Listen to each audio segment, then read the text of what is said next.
meghalayapost.news.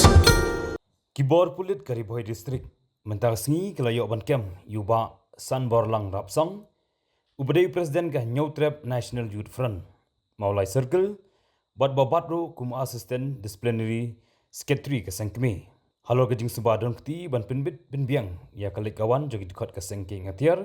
kah nyautrep National Liberation Council Hnlc kibalik syahikai pentibit syakari Bangladesh. Ya kini lapan tip da Superintendent of Police Karibhoy District Ujakpal Singh danau haka keruak kubor ke belak pelat mentah ke jenmit. Ujakpal Singh lapan tip bagi jingkem ki pulit yuba san borlang rapsang kadai hadiin ke jingpla jong weipat Dkhot ke Hnlc belak tip kerteng kumba kinsai jun thaba baju khot sin kum ukensai baru belak syakem haka santarik jong benai naitung usnam arajar arpsau. Katkum ketika keruak na uteu he pulit Karibhoy layat hu bagi pulit hak jing toket iki sangut ki Dkhot ke Hnlc ki bela syakem hak ni ki kendet benai beladap ki bakentup yuba si Frank Paul Pariat uba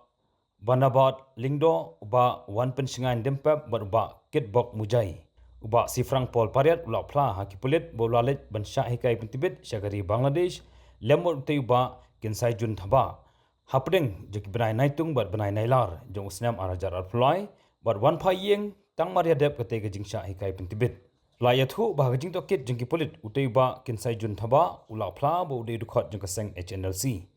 bat ubalalej ban syahikai pentibit lemot ba si Frank Paul Pariat syakari Bangladesh haus nam arjar arpulai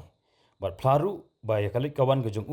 la penbet de utei uba san borlang rapsang na kalang ki bor pulit Karibhoy kala pentip ru ba jing toket ban lap dian shishu saya ki weipat di ki badangti hakani kakam kadang ya chkmat